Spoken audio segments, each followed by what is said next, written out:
இந்த மாதிரி happy டைப்ஸா feel பண்ணணுன்றதுக்காக தான் நான் என் பையனோட சேர்ந்து இந்த மொத்த பிளானையும் போட்டேன். நீங்க எல்லாரும் என்னோட சக்கர வியூகத்துல நல்லா மாட்டிக்கிட்டீங்க. செலந்தி வலையில மாட்டின மாதிரி. அப்புறம் இதுதான் என் அம்மாவோட ரிவெஞ்ச். அப்புறம் இதுக்கான வேலையை நான் ஜெயில இருந்து வந்ததும் ஆரம்பிச்சேன்.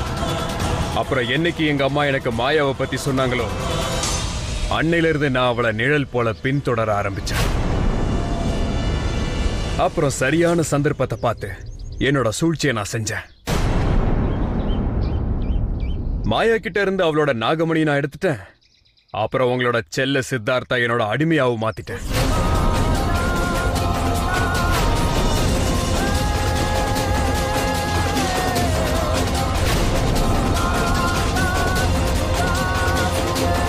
நான் ஒத்துக்கிறேன். நீங்க 7 வருஷம் ஜெயில் தண்டனையை அனுபவிச்சிருக்கீங்க. ஆனா எதுக்காக எங்களுக்கு தண்டனை கொடுத்துட்டு இருக்கீங்க? நாங்க என்ன தப்பு பண்ணோம்? நான் ஏற்கனவே சொல்லியிருக்கேன். உங்கள மாதிரி பணக்கார பெரிய மனுஷங்களுக்கு 2 விதமான குணம் இருக்கு. யாருக்காவது நன்மையை செஞ்சு மறக்கிறதுல பிரபலமானவங்க, அப்புறம் யாருக்காவது கெடுதல் செஞ்சு அதை மறக்கிறதுல நீங்க அவமானத்துக்குரியவங்க. என்னால தப்பு நடந்துச்சுங்கிறத நான் ஒத்துக்கிறேன். ஆனா அந்த தப்புக்கான தண்டனையா என்னோட சேர்த்து எங்க அம்மாவை அனுபவிக்க வேண்டியதாயிடுச்சு. எங்க அம்மா கடந்த 7 வருஷமா சுமங்கலி மாதிரி உங்க முன்னாடி நாடகம் ஆடிக்கிட்டு இருந்தாங்க.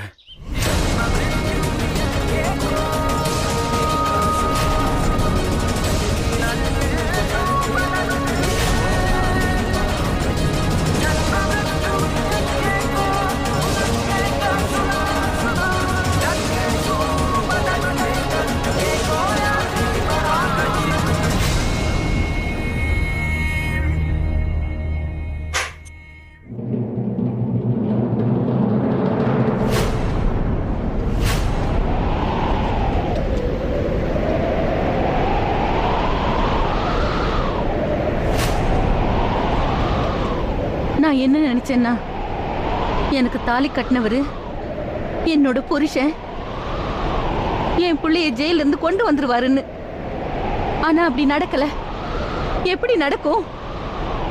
அவர் தான் இந்த உலகத்திலேயே இல்லையே. அவர் தான் இறந்துட்டாரே.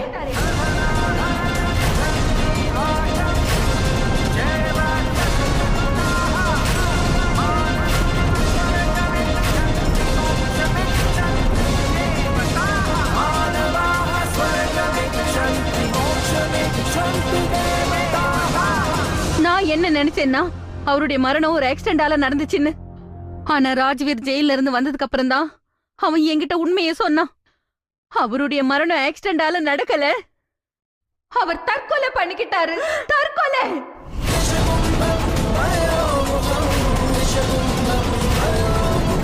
அவர் வேணும்னா தற்கொலை பண்ணி இருக்கலாம். அவர் தற்கொலை பண்ணிக்கிறதுக்கான முக்கிய காரணமே நீங்க தான். நீங்க தான் கார். நீங்க தான்.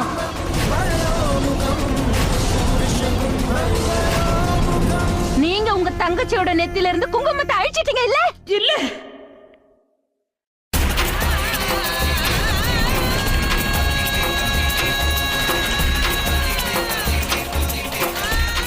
என்ன இப்படி கண்ணசைக்காம பாத்துட்டு இருக்கீங்க? அக்கா, உங்க தங்கச்சியோட குங்குமத்தை அழிச்சதுக்கான பெருமை உங்களை தான் வந்து சேரும். குங்குமம் எனக்கு சுமங்கலிக்கான அடையாளம் மட்டும் இல்ல. நான் முடிவு பண்ண, எனக்கு நானே சத்தியம் பண்ணிக்கிட்டேன். என்னைக்கு நான் உங்களை பழி வாங்குறேனோ அன்னைக்குதான் என் நெத்தில இருந்து குங்குமம் போட்டு அழிப்பேன்னு.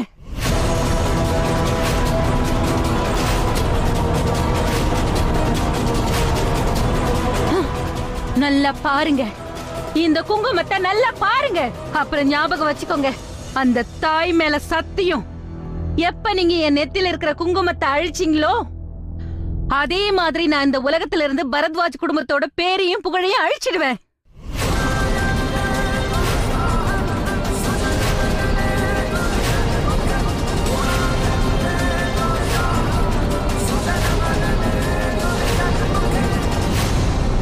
நீங்க பண்ணதுக்கான தண்டனை உங்களுக்கு மட்டும் இல்ல, உங்களுடைய இந்த பரத்வாஜ் குடும்பம் மொத்தமும் அனுபவிக்க போகுது.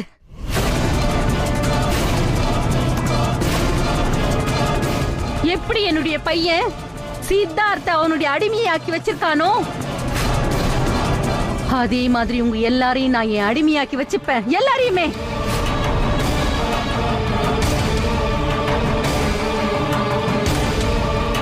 அப்புறம் எப்படி என் நெத்தில இருக்கிற குங்குமத்தையும் என் கழுத்துல இருக்கிற தாலி கயிறையும் பறிச்சிங்களோ அதே மாதிரி நான் உங்களோட ஒவ்வொரு மருமகளோட கழுத்துல இருந்தும்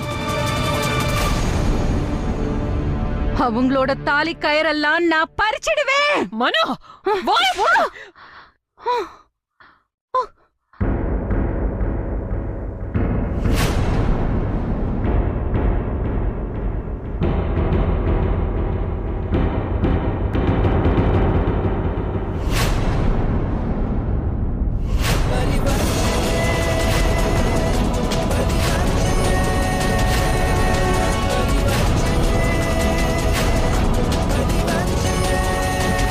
பயப்படாதீங்கக்கா, நான் உங்களை அடிக்க மாட்டேன். இதுல புரிஞ்சிக்க வேண்டிய விஷயம் என்னன்னா, என்னால உங்களை அடிக்க முடியாது. நீங்க என்னை விட பெரியவங்கல்ல. ஆனா இது மனோரஞ்சினியோட வாக்கு. நிர்மலா தேவி பரத்வாஜ், நீங்க என்ன அரைஞ்சதுக்கான தண்டனைய நான் கை ஓங்காமலேயே உங்களுக்கு கொடுப்பேன். எப்படி தண்டனை கொடுப்பேன்னா, அந்த சத்தம் இந்த 7 லோகத்திலையும் இருக்கிற எல்லார் காதுகளையும் ஒலிக்க போகுது. கண்டிப்பா இந்த சத்தம் அவங்களோட காதுகள்ல ஒலிக்கத்தான் போகுது. என்னுடைய வாக்கு.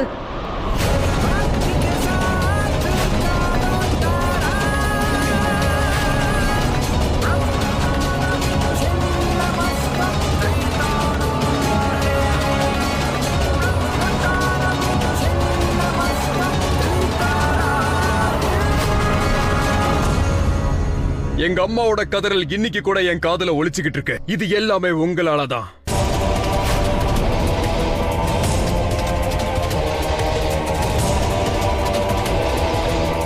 உங்க 2 பேருக்கும் ஒருத்தரோட தேவை இன்னொருத்தருக்கு இருக்கு. இதே மாதிரி ஒருத்தருக்கு ஒருத்தர் தைரியம் கொடுத்துக்கிட்டே இருங்க. ஏன்னா உங்களுக்கு இனிமே தைரியம் தேவைப்பட போகுது. உங்க குடும்பத்துல உள்ளவங்களுக்கும் தேவைப்படும்.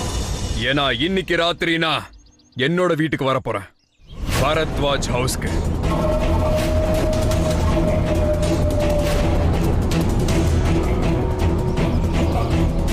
ஆனா நீங்க கவலைப்படாதீங்க, நான் உங்களை என்னோட வீட்ல இருந்து வெளியே அனுப்ப மாட்டேன். ஒருவேளை நீங்க போகணும்னு நினைச்சீங்கன்னா அது உங்களோட இஷ்டம்.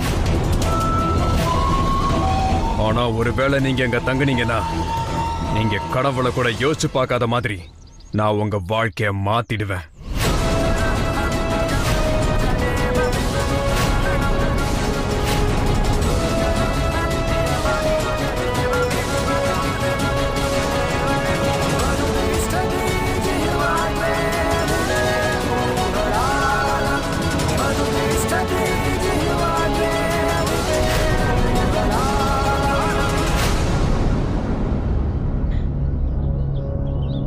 இன்னும் கூட என்னால நம்ப முடியல. ராஜ்வீர் சின்ன பாட்டியோட பையன். இத்தனை விஷயங்களையும் பண்ணது சின்ன பாட்டி தானே. சின்னத்தைக்கு எப்படி நமக்கு துரோகம் பண்ண அவங்களுக்கு மனசு வந்தது?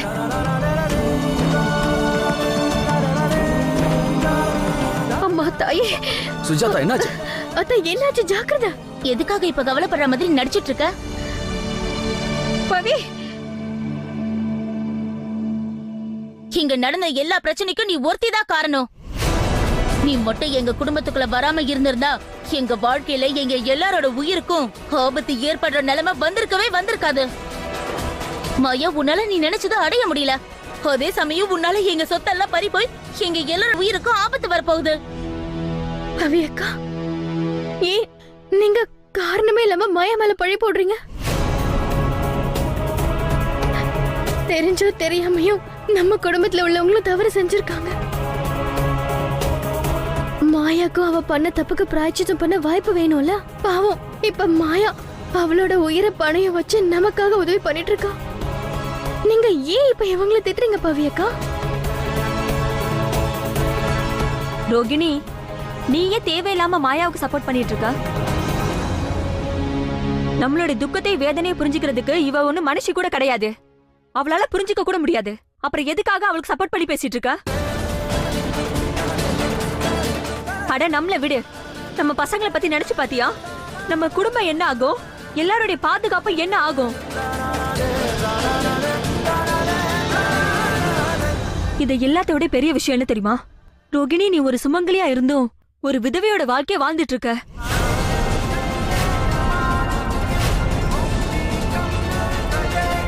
ரோகிணி, உன்னோட புருஷன் இவ்ளோ நெருக்கமா இருந்தும் நீ அவர்கிட்ட இருந்து விலகி இருக்க வேண்டியதா இருக்கு.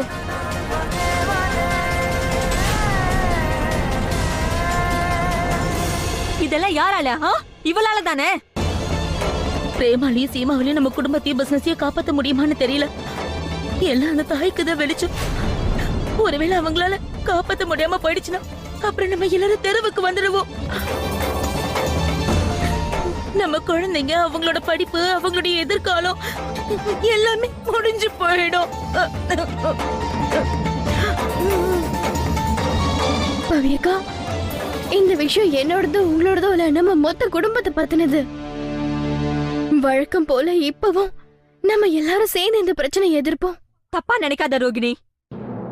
ஒவ்வொரு தடவையும் இந்த குடும்பத்தோட ஒவ்வொரு முடிவையும் நீயும் சீமாவும் சேர்ந்துதான் எடுக்கிறீங்க.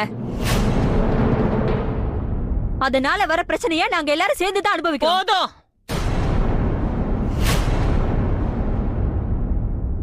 நீங்கள என்ன பேசிட்டு இருக்கீங்க? எங்களுது உங்களுதுன்னு? அட, நமக்கு ஏதாவது ஒரு பிரச்சனை வந்ததுன்னா அப்ப அதை தீர்க்கறதுக்கு கண்டிப்பா ஏதாவது ஒரு வழி இருக்கும். அதுக்காக நாம எல்லாரும் ஒற்றுமையா இருக்கணும். ஒன்னா இருந்தே யோசிச்சு ஆகணும். நான் என்ன சொல்ல வரேன்னா, உங்களுக்குள்ளே நீங்க சண்டை போட்டுக்காம எதிரியை எப்படி தோக்கடிக்கிறதுன்னு முதல்ல அதை யோசனை பண்ணுங்க.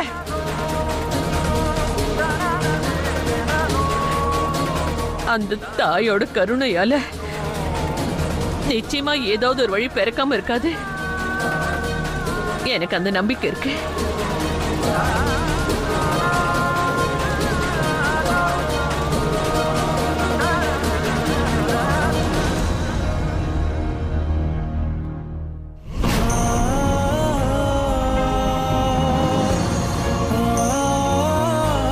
நீ செஞ்ச முட்டாள்தனத்தினால உன் குடும்பத்தில் இருக்கிற எல்லாரும் கஷ்டப்பட போறாங்க.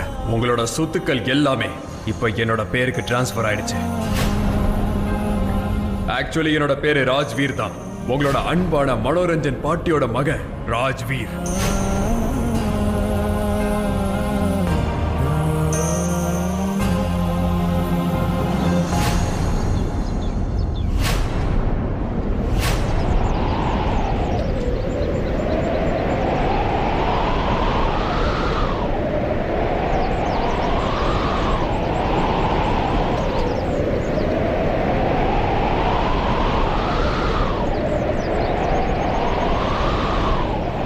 இப்படி பண்றீங்க? என் குடும்பத்துக்கு மட்டும் ஏன் இவ்வளவு பிரச்சனைகளை கொடுத்துக்கிட்டே இருக்கீங்க? நீங்க எதுக்காக இந்த மாதிரி ஒரு சூழ்ச்சியில எங்களை சிக்க வச்சிருக்கீங்க? நாங்க என்னைக்குமே எதையும் எதிர்பார்க்காம உங்களுக்கு பூஜை பண்ணிருக்கோம், உங்க மேல நம்பிக்கையை வச்சிருந்திருக்கோம். ஆனா நீங்க எங்களை தோக்கடிச்சிட்டீங்க. ஏமா? இல்லம்மா, இன்னைக்கு இந்த தோல்வி எங்களோடது கிடையாது, இது உங்க தோல்வியுமா? ஏன்னா இன்னைக்கு அந்த ராய் பகதூர் பொய்ய சாட்சிய வச்சுக்கிட்டு உண்மையை ஜெயிச்சிருக்கான். அப்படி இருக்கும்போது நீங்க அந்த ஆளை ஜெயிக்க வச்சிருக்கீங்க.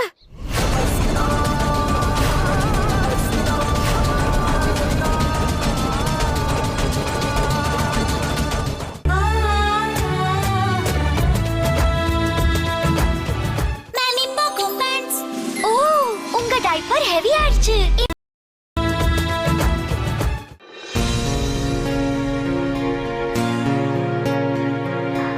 அம்மா தாயே, எங்க அப்பாவால என்ன பெரிய ஸ்கூல்ல படிக்க வைக்க அனுப்ப முடியாது. ஆனா உங்க ஆசீர்வாதத்தால எனக்கு பெரிய ஸ்கூல்ல படிக்க அட்மிஷன் கிடைச்சிருக்கு.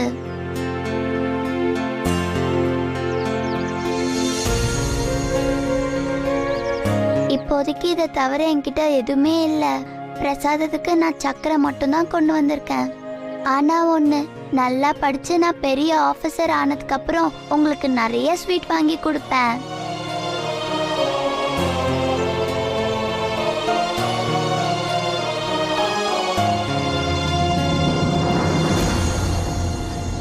அந்த தாய் உங்க வேண்டுதலை நிறைவேற்றல, அதனால தானே நீங்க அழுகுறீங்க. ஆனா எங்க அம்மா என்ன தெரியுமா சொல்லுவாங்க, அந்த தாய் மேல நம்ம என்னைக்குமே நம்பிக்கை வச்சிருக்கணும், நம்பிக்கையே இழக்க கூடாது. ஏன்னா அவங்க பக்தர்களை அவங்க என்னைக்குமே ஏமாத்தவே மாட்டாங்க.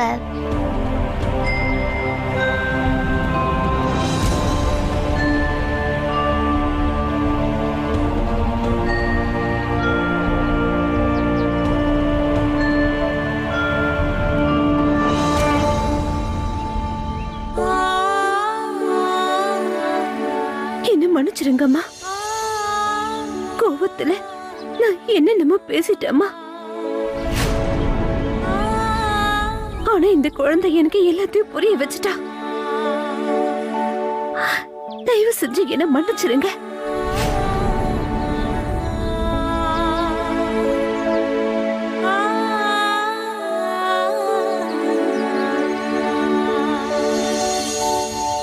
உன்னோட முட்டாள்தனத்தினால உன் குடும்பத்தில் இருக்கிற எல்லாருமே கஷ்டப்படுவாங்க. நீ கற்பனையே பண்ணி பார்க்க முடியாத அளவுக்கு நீ வாழ்க்கையில ரொம்ப கஷ்டப்பட போற. பிரேம், பிரேம் நில்லுங்க. ஐயோ பிரேம், கொஞ்சம் தைரியமா இருங்க பிரேம். நீங்க இந்த மாதிரி தளர்ந்து போயிடக்கூடாது. இப்போ நம்ம வீட்டுக்கு போய் எல்லார்கிட்டயும் உண்மையை சொல்லணும். வாங்க போலாம். இல்ல,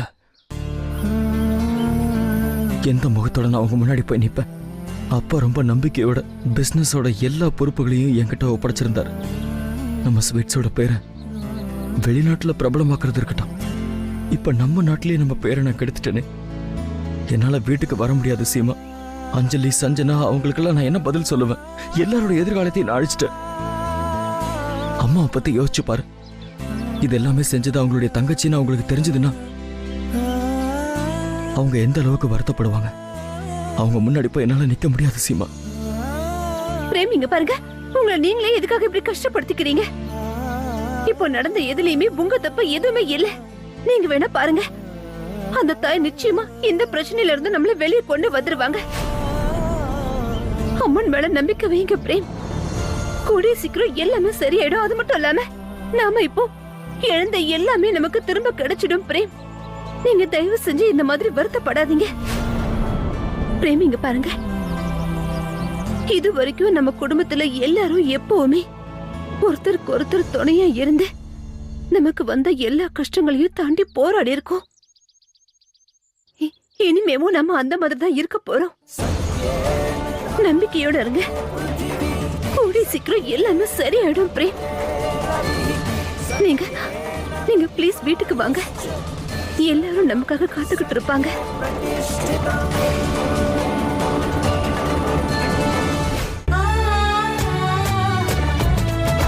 Sprite. இது clear.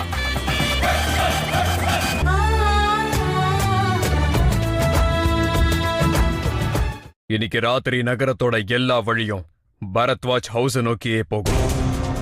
ஏன்னா இன்னைக்கு நான் என்னோட வெற்றியை அங்க கொண்டாட போறேன். அதனால எல்லா ஏற்பாடுகளையும் இப்பவே ஆரம்பிச்சிருங்க.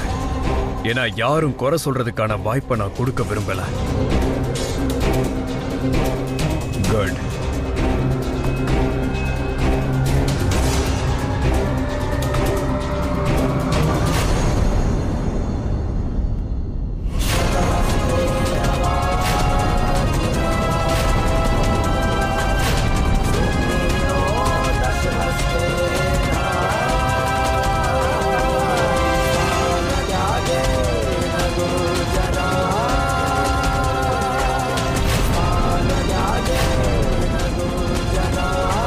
அம்மா,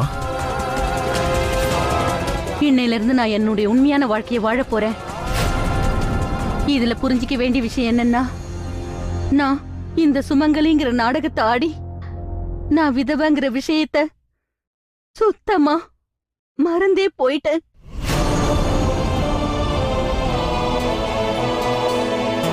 இப்ப நீ எனக்கு ஒரு உண்மையை சொல்லு. என்னால ஒரு விஷயத்த புரிஞ்சிக்கவே முடியல. உன் அப்பா எப்படி இறந்தாருங்கிற விஷயத்த நீ ஏன் என்கிட்ட மறைச்ச? அது ஏன் நீ என்கிட்ட சொல்லவே இல்ல? மா, ஒருவேளை நான் அப்பவே உண்மையை சொல்லியிருந்தாலும் நீங்க என்னோட பேச்சை நம்பி இருக்க மாட்டீங்கம்மா. ஏன்னா அப்ப நீங்க பரத்வாஜ் குடும்பத்துக்கு நெருக்கமா இருந்தீங்க. ஒரு சமயம் உண்மையை சொல்லிடலான்னு எனக்கு தோணுச்சு. ஆனா நான் ஏன் அதை சொல்லலைன்னா, அப்போ நான் ஜெயில இருந்தேன். நீங்களும் பரத்வாஜ் குடும்பத்தை விட்டு எங்க போவீங்கம்மா? போதும்மா, நம்ம ஏற்கனவே ரொம்ப அழுதுட்டோம். இப்போ அழுகிறதுக்கான நேரம் அந்த பரத்வாஜ் குடும்பத்தோடது. இங்க பாருங்கம்மா, இனிமே அவங்கள ரத்த கண்ணீர் தான் சிந்த வைப்போம். அவங்களுக்கு அவங்க வாழ்ற வாழ்க்கையை விட மரணம் தான் ரொம்ப பிடிக்க போகுது. ஆனா அவங்களுக்கு மரணம் கூட அவ்வளவு சீக்கிரம் கிடைக்காது.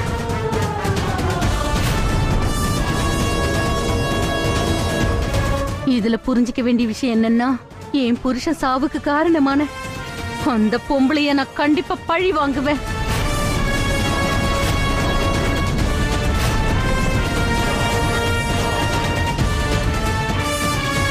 அம்மா, இப்ப நாம பரத்வாஜ் ஹவுஸ்க்கு போயாகணும். ஏன்னா அந்த வீட்டு மேல மட்டும் இல்ல, இப்ப அந்த வீட்டுல இருக்கிற எல்லாரு மேலேயும் நமக்கு உரிமை இருக்கு. இது மட்டும் இல்ல, இப்ப அவங்க வாழ்க்கையோட முடிவு எல்லாத்தையும் நாம தான் எடுப்போம்.